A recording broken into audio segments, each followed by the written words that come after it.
para mientras, ya. A mí me parece que ya, entonces vamos a comenzar.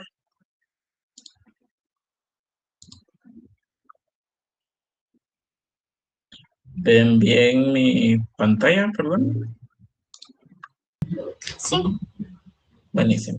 Entonces, la clase de hoy es una introducción a la histopatología que vamos a ver un poquito de los conceptos clave y las cosas que vamos a abordar, ya sea tinciones, etcétera, durante todo el semestre. Dos puntos importantes que aclarar aquí. Nosotros no somos patólogos y hay QBs que trabajan en laboratorios de patología, porque patología tiene que tener laboratorios. Sin embargo, la interpretación y la parte clínica se la podemos dejar al médico. Sin embargo, las técnicas de tinción nosotros sí las vemos. Hay estructuras que nosotros sí sabemos diferenciar. Y por último, que ya sería como en experiencia personal, sí hay momentos en que uno como químico biólogo se puede involucrar con patología.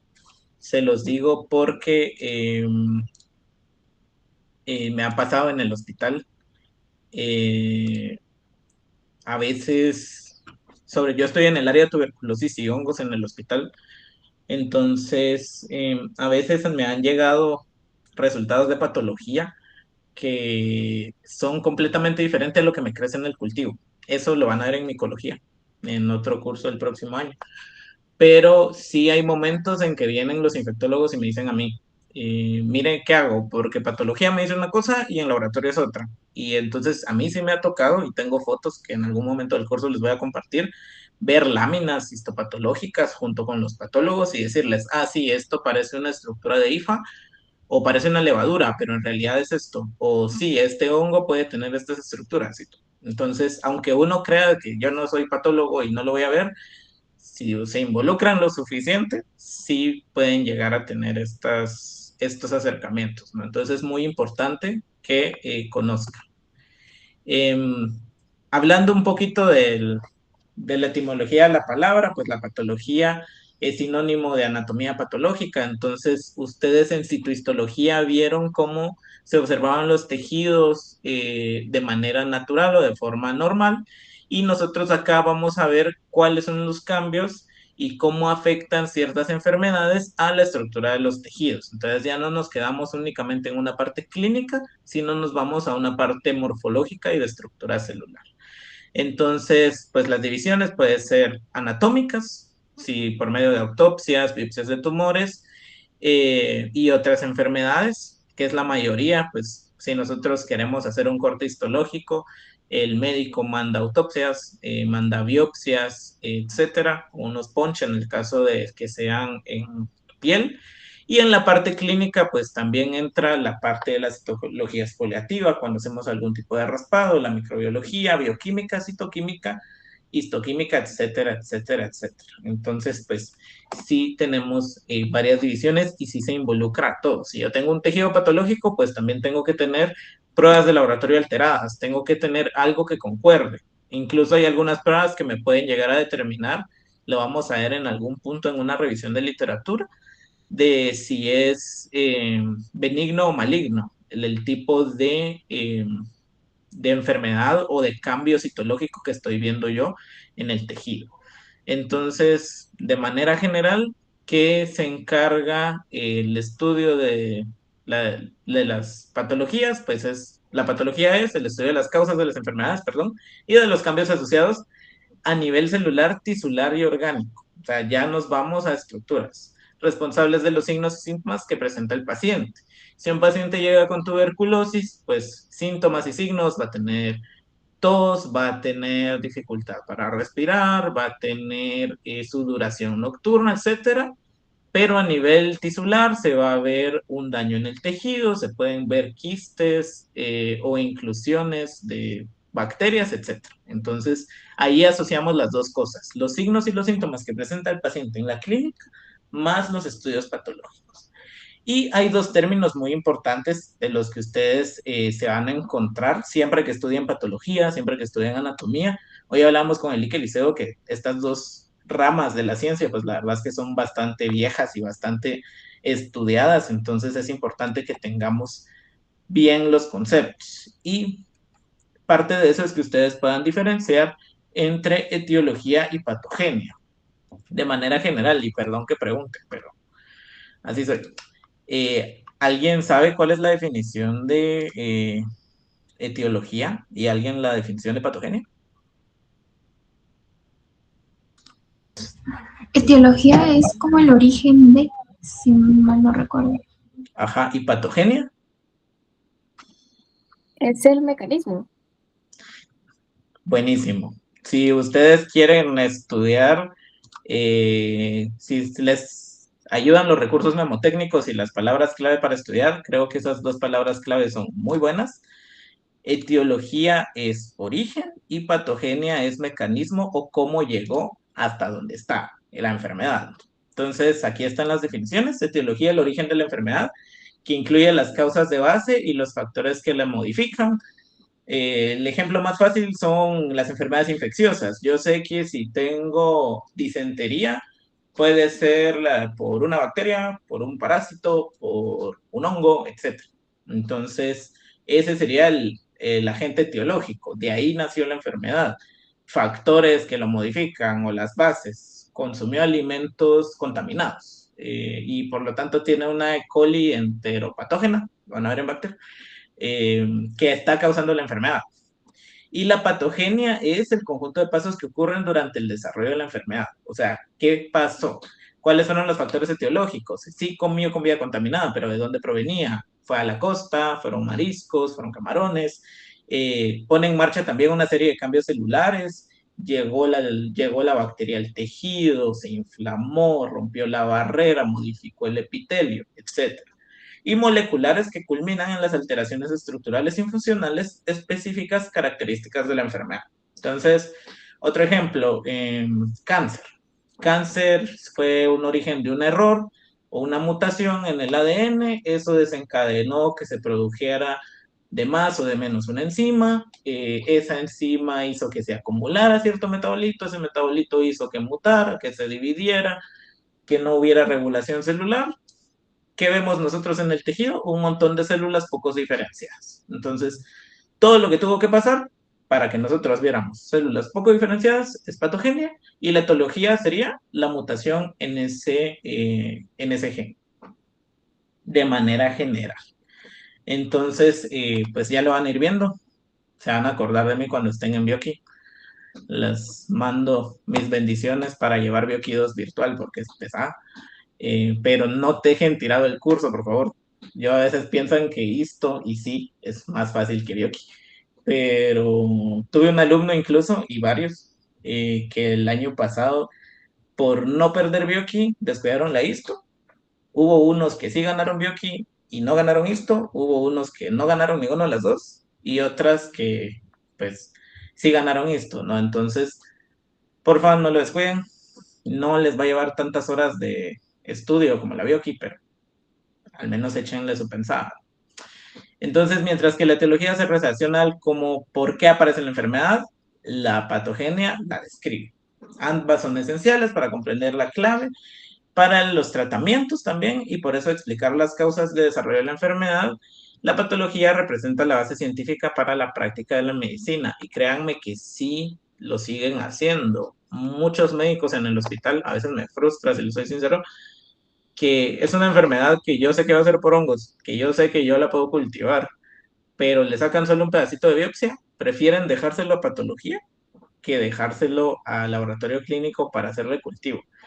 Y a veces la patología no es tan concluyente, es la base, pero no es concluyente. Importante eso.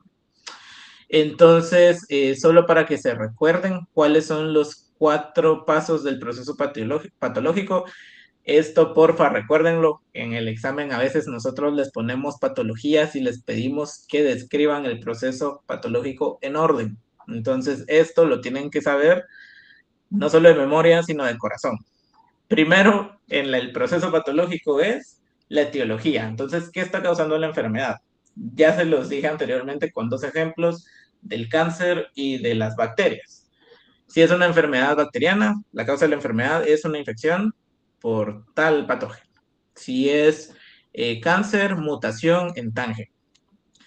Luego la patogenia, cómo se desarrolló la enfermedad. Entonces, ahí era lo que les decía segundo, ¿no? Ingresó por alimentos contaminados, consumió mariscos, la célula llegó al tejido y se sentó ahí. Luego vienen los cambios morfológicos. ¿Qué veo yo en mis cortes citológicos o en el momento en que yo tomo una muestra? Entonces, ¿qué alteraciones estructurales hay? Hay mucha diferenciación, hay poca diferenciación de tejido, hay pérdida de la estructura, hay multiplicación de células, hay cambio de tipos celulares.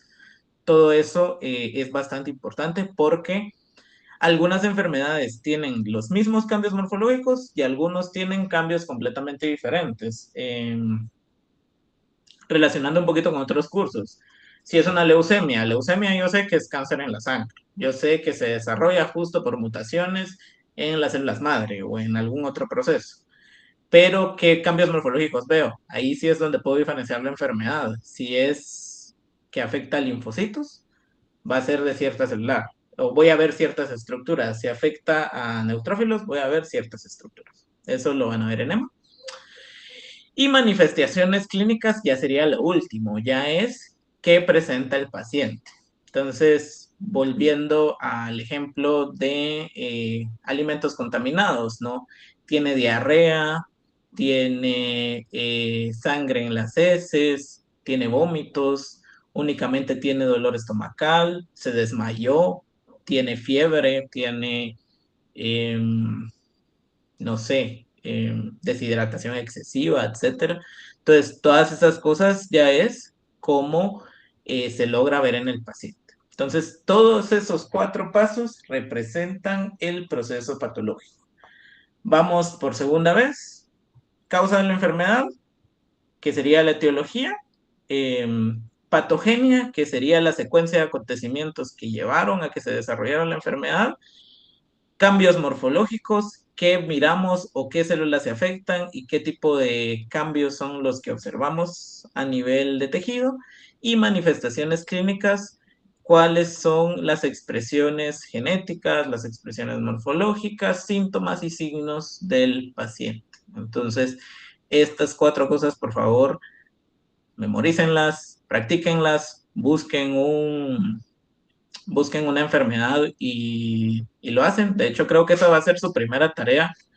Bono de puntos, les va a servir de colchón. Apúntenla, por una patología que ustedes quieran.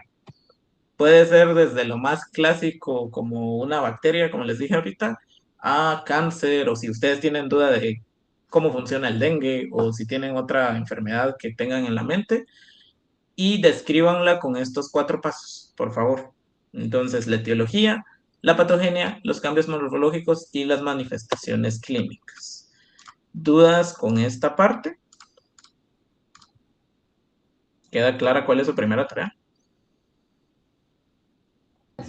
Sí, todo claro. Ok. Ya quedó clara la tarea, solo me queda que la hagan. Porfa.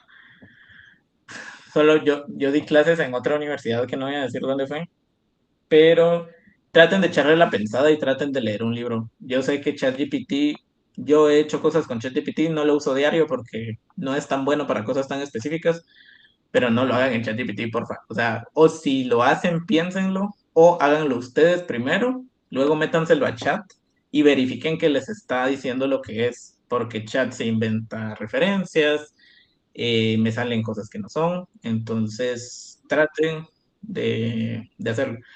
Va a ser digital, de hecho, porque pues lo van a entregar virtual. Voy a, voy a darles ahorita la prueba. Si ustedes entregan esto, yo lo voy a revisar.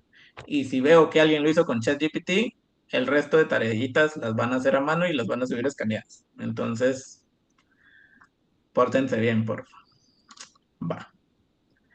Vamos a continuar. ¿Dudas con las 4 partes del proceso patológico? ¿Todo bien? Si yo le pregunto a Juan José, ¿cuál es el primer paso del proceso patológico? ¿Me lo podrías decir? La etiología. Ok. Si le pregunto a Mariela Ramírez, ¿cuál es el segundo?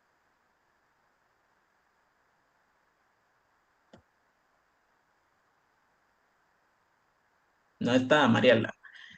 Vamos a ver a Melissa, Sofía, ¿Sería la patogenia? patogenia, ok. Rocío del Pilar, ¿cuál sería el tercero?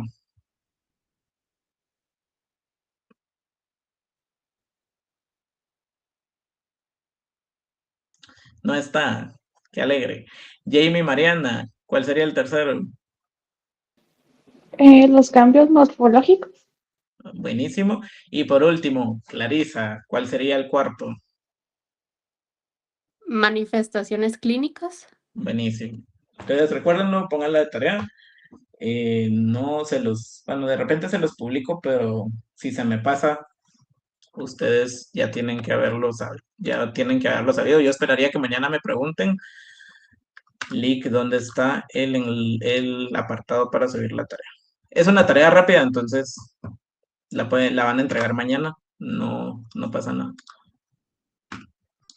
Ok, entonces ya está todo claro, continuamos. Ya explicamos cada una, entonces me voy a saltar esto. Y conceptos mínimos que deben poseer antes de empezar el curso. Primero, cuando nosotros evaluamos una célula, cuando ustedes hagan sus descripciones en el laboratorio. Yo sé que estas tal vez ya las usaron en citohisto, pero para recordarlas. ¿Qué tengo que describir yo si veo una célula? Primero tengo que ver cómo está el núcleo, si está grande, si está pequeño, si está pignótico, si no tiene núcleo, si le veo nucleolos, si veo alguna otra estructura especial o si está dañado, cómo está el citoplasma y cómo es la relación núcleo-citoplasma. Algunas enfermedades van a alterar esta relación. Si aumenta el núcleo o si aumenta el citoplasma, pues eso se va a ver afectado. Esto lo van a ver, como les digo, más detenidamente en el laboratorio. ¿Cuál es el hialoplasma? Si se le ve el citoesqueleto o no, cómo está la membrana plasmática, hay algo en las mitocondrias que esté afectando ahí. Todos estos componentes celulares, ribosomas, retículo endoplásmico, todo esto que ustedes ven, en algunas tinciones lo vamos a ver y en otras no. Hay tinciones especiales para que yo pueda ver mitocondrias. Hay tinciones especiales para que pueda ver cómo se afecta el aparato de Golgi. No necesariamente van a ser en todas. En algunas patologías van a ser importantes, en algunas otras no. ¿Dónde es importante? Por ejemplo, acumulación de metabolitos. Si se acumulan metabolitos en el citoplasma, pues yo puedo ver ya sea inclusiones coloreadas o como que si fueran burbujas, dependiendo si el metabolito que se acumuló se tiñe o no con mi tinción. La diferencia entre histología y histopatología. Vamos a ver los primeros conceptos. Ya vimos, si se dan cuenta, llevamos como 4 conceptos en lo que va la clase.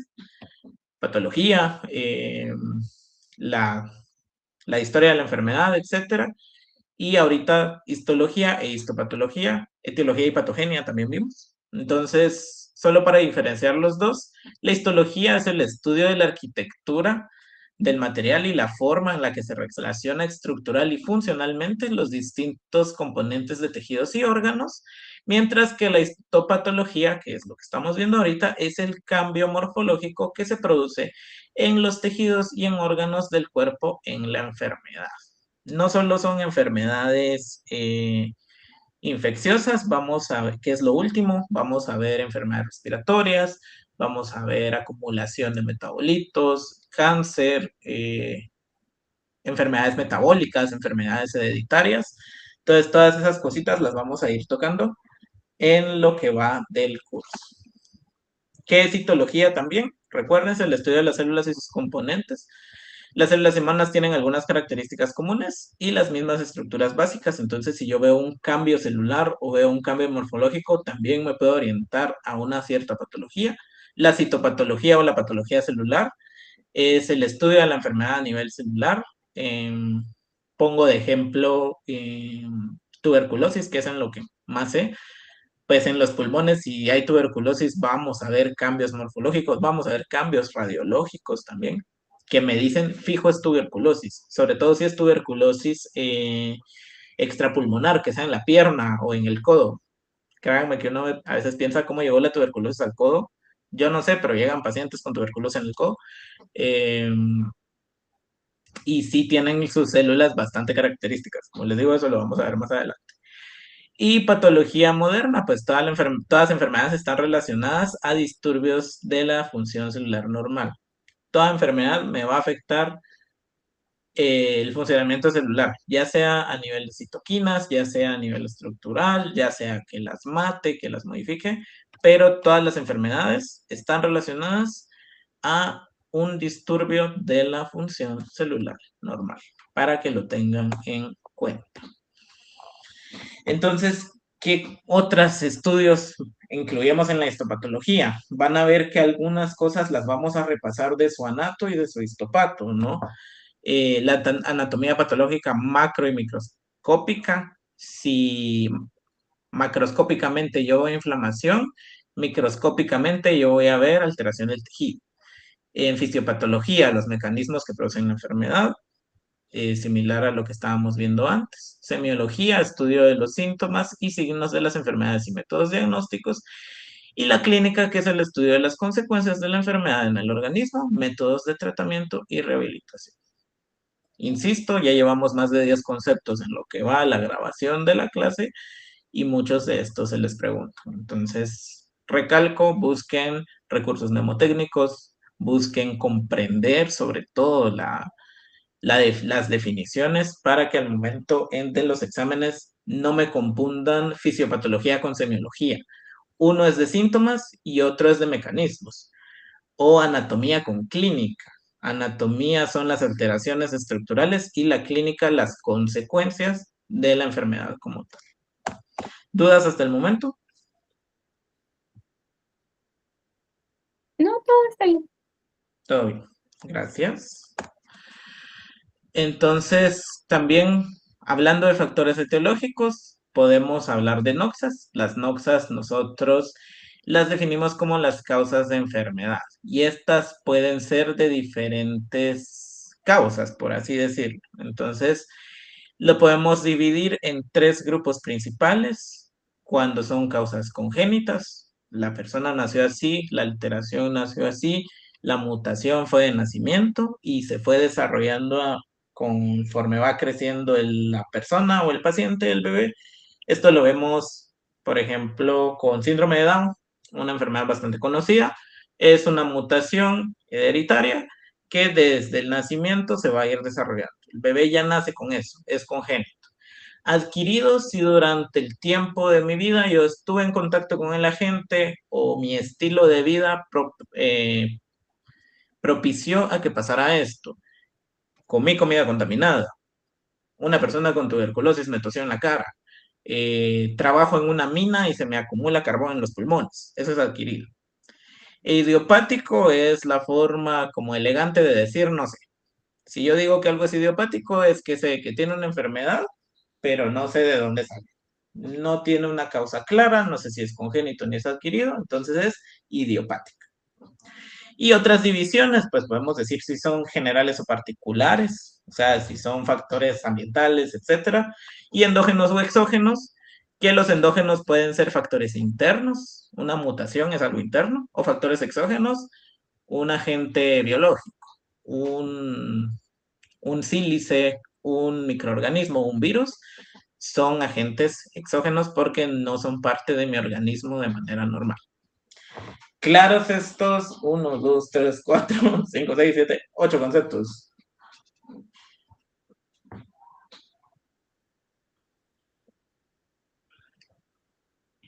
Sí, todo claro. Vamos a ver. Les prometo, les pregunto para que no se aburran o para que se me levanten. Andrés Villatoro, ¿qué es idiopático?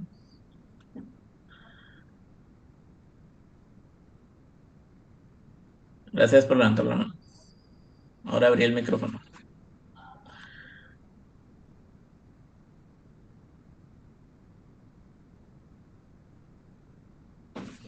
O escríbemelo en el chat, como se te haga más fácil. Ana Barrios, ¿sabes qué es un agente exógeno?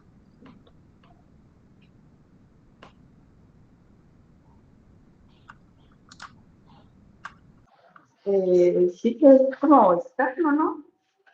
Sí, externo, que no es parte de mi organismo. Eh, Leonel, ¿qué significa cuando digo que algo es congénito? Que, que es heredado, que fue creciendo con esa enfermedad. Que fue creciendo con esa enfermedad. Y no sé si ya le pregunté a Jennifer Gómez, ¿me podrías decir qué es adquirido?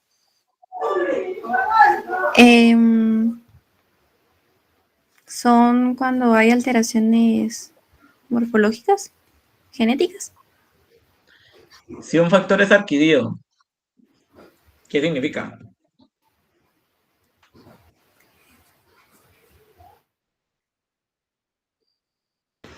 Déjeme pensar. No te preocupes. Alguien que quiera ayudar a Jennifer, levanten la mano, por favor.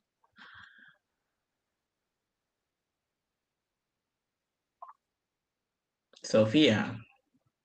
Es adquirido por factores externos, como lo que dijiste de las minas, que puede haber carbón porque trabaja ahí. Ajá. Cuando digo que, que algo es adquirido es porque vino del ambiente, vino de mi factor ocupacional, vino de un agente infeccioso. Entonces, se los prometo, ustedes dirán ahorita como que estoy preguntando cosas así un poquito generales, pero créanme que ahí es en donde se confunden en los exámenes. Ok, vamos con lo siguiente. Clasificación, ya lo expliqué, pero lo vamos a volver a explicar. Congénitos, alteraciones genéticas primarias o acción de agentes en el proceso prenatal, o sea, nace con él. Ya hablamos de síndrome de Down. Interesante aquí que también aparece sífilis congénita. La sífilis congénita es de que el bebé se infectó mientras estaba todavía desarrollándose o mientras salió del canal de parto, la rubiola, etcétera. La mamá tenía rubiola y la rubiola atravesó la barrera placentaria. Eso también cuenta como congénito. Los adquiridos, pensamos en agentes etiológicos, pero también pensemos en traumatismos, pensemos en alteraciones de expresión de un gen. La mayoría de reactivos químicos que ustedes usan en el laboratorio que dicen que son cancerígenos, es porque si yo entro en contacto con eso, va a generar una mutación, es adquirido. E idiopático que no se ha logrado determinar la causa, por ejemplo, artritis o miocardía primaria, cardiopatía, etc. Y pues, por último, vamos a repasar un poquito de lo que vieron en citohistología, por si no se acuerdan, que es la técnica histológica. Recuérdense, son un conjunto de operaciones a los que se somete una materia organizada a fin de posibilitar su estudio al microscopio. ¿Qué pasa si llegamos con un tejido? Nosotros no podemos teñir el pedazo de carne, ¿no? ¿Qué hacemos? Lo reducimos a láminas, que pueda atravesar la luz para poder verlo en el microscopio, que pueda pasar por las distintas lentes del aparato, para que podamos verlo de manera visual y para que diferenciemos entre unas estructuras. Entonces, básicamente es cómo modificamos el tejido, ¿no? ¿Qué tipo de muestras me pueden llegar en patología? Básicamente todo. Si es anatómico, puede ser tres principales, una necropsia, que puede ser ya un tejido muerto o que venga de una persona muerta, una biopsia, que ya sería de un tejido funcional o de un tejido alterado, un órgano alterado, que vamos a tomar un pedacito para poder ver los cambios morfológicos. Y citología exfoliativa, un raspado, un papá Nicolau, que no necesariamente estamos quitando un fragmento del tejido, sino estamos raspando y quitando la capa más superficial. Eso puede ser en todo, un cepillado gástrico, un hisopado de conjuntiva o una biopsia cerebral, etcétera. Entonces, de todas, básicamente de todos los órganos, nosotros podemos tomar una muestra y esa va a ser diagnóstica. Ya si lo trasladamos a experimental, podemos usar modelos animales. Si yo quiero estudiar cómo afecta el patógeno los hígados, pero no le puedo quitar el hígado a un humano, pues lo veo en ratas de laboratorio, lo veo en modelos mamíferos o modelos de roedores También si no estoy en contra de los animales, puedo usar cultivos celulares y cultivos tisulares. Y si también me voy más allá, puedo usar bioinformática y biomedicina para obtener un resultado. Entonces, recuérdense que es citología exfoliativa nuevamente, un análisis de especímenes con células naturalmente exfoliadas. O sea, exfoliadas, las puedo ir raspando, las puedo ir cantando y van a ir cayendo naturalmente, ¿no? ¿En dónde es que se utiliza más? En el tracto genital femenino, cuando hacemos el Papa Nicolau, como les decía, en la orina. Si hay procesos renales, pues voy a ver ciertas estructuras que no necesariamente es que yo tuve que raspar la uretra o que tuve que raspar el aparato urinario, sino que simplemente salen ahí en el esputo. El esputo es una muestra respiratoria que lo que tratamos de obtener es contenido de la parte de las vías respiratorias inferiores, entonces ahí también hay células, no necesariamente es que yo raspeo o hice un cepillado orotraqueal, sino que simplemente de manera natural va a haber células ahí. Fluidos corporales, ahí los obtengo por medio de punciones, un cefalorraquídeo, un pericárdico, pleural, líquido acítico o líquido articular. Raspados de piel o lesiones, eso cuando pasen al área y estén ahí en tuberculosis y hongos, van a ver que mi día es ver raspados de pacientes que tienen hongos. Y punción con aguja fina también puede ser, para obtener secreciones o alguna otro material biológico. ¿Dudas con esto? Todo claro. Buenísimo. Y por último, coloraciones, tinciones hay un montón, dependiendo de lo que ustedes quieran ver. Pues hay ácido periódico de Schiff, hay hematoxilina eosina. Si ya se van al lado de tuberculosis y hongos, Sil-Nielsen utilizamos para ver bacilos ácido alcohol resistentes, si se acuerdan de su micro. La técnica de Omori-Grocott, que para mí es preciosa porque los hongos se ven negros. Ahí tal vez les voy a enseñar un par de láminas con eso. Pero el más utilizado siempre va a ser hematoxilina eosina. Recuérdense que pues con esto yo voy a ver estructuras ácidas o básicas. Entonces, solo para recordar los componentes, la hematoxilina es un colorante vegetal, actúa en medio básico, es un colorante directo, pero puede actuar como indirecto y tiñe los núcleos celulares. Pregunta de examen. Bueno, no es de examen, pero de cultura general. ¿Cuál es el pH del núcleo, ácido o básico? Ácido. ¿Seguros? Sí. Ok. Entonces, si esa actúa medio básico, va a teñir estructuras ácidas, teñir los núcleos. Ahí se las dejo, estoy repitiendo lo que ustedes me dijeron. Y la eosina, pues es un colorante artificial, presenta autofluorescencia espontánea, entonces también puedo llegar a ver cierta, como brillan los tejidos, puede estar en soluciones acuosas o en soluciones alcohólicas y tiñe el citoplasma. Entonces, así es como logro diferenciar, ¿no? Hematoxilina tiene núcleo, eosina tiñe citoplasma, entonces yo viendo los colores, viendo las tonalidades, puedo llegar a diferenciar ambas estructuras.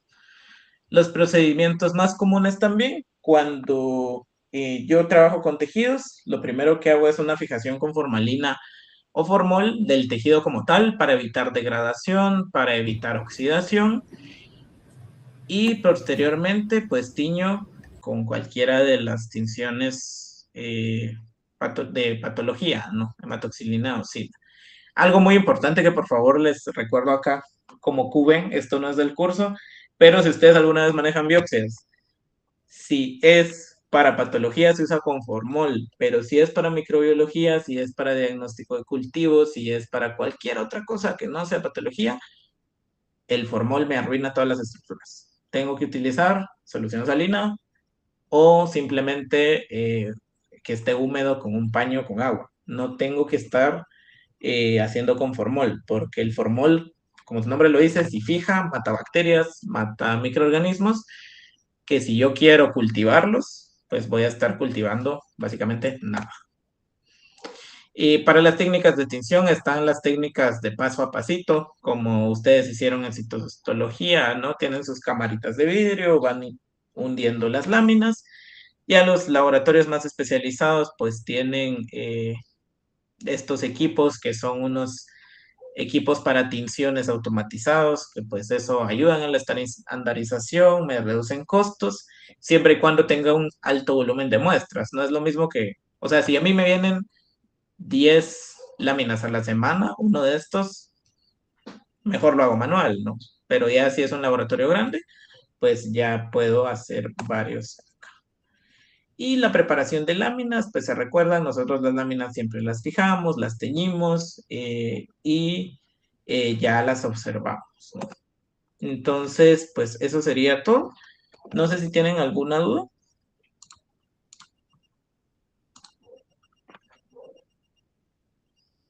Si no, pónganme un like o algo. Porque me ponen mano para abajo, ¿no les gustó? Muy anticlimático el final, yo sé. Eh, Melissa, contame. Es que no te entendí muy bien lo del, eso fuera de la clase, lo del glosario. Si podemos agarrar palabras de la clase, aunque se definan en la clase, o tienen que ser palabras en las cuales no haya definición en la presentación. De preferencia que mezcles un poquito de las dos, porque hay algunas que no están meramente descritas en la clase. Por ejemplo, etiología y patogenia sí lo describimos, pero endógeno y exógeno no estaba como tal en la presentación y yo los dije. Entonces podrías poner de esos. Y el chiste de los glosarios es que hagan los que les cuesta aprenderse. O sea, no van a poner etiología, si yo ya sé que todos saben qué es etiología. Pongan semiología, que no sé si todo se les quedó qué significa, ¿no? No sé si te aclaro la duda.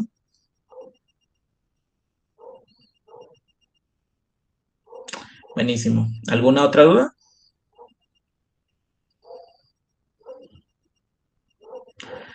Ok, entonces sus clases, recuérdense, martes, miércoles y jueves de 4 a 5. En algún momento espero no tener que recurrir a eso. Vamos a usar periodo de laboratorio. No crean que por tener eh, clases virtuales no se van a usar esos periodos. Incluso estamos contemplando que se usen para algunos laboratorios teóricos virtuales.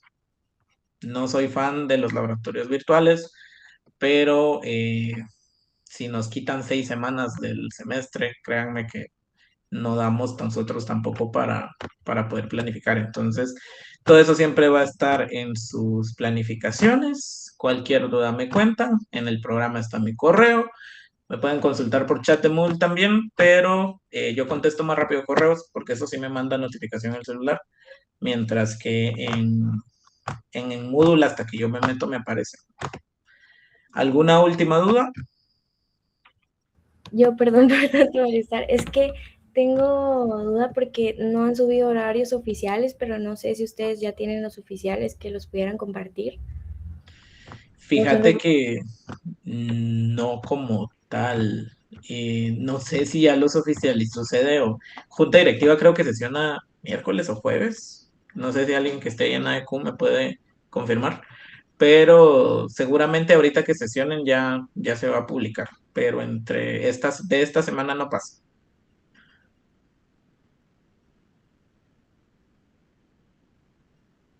Ok. Si no hay dudas, espero que les guste el curso, de verdad espero que sí.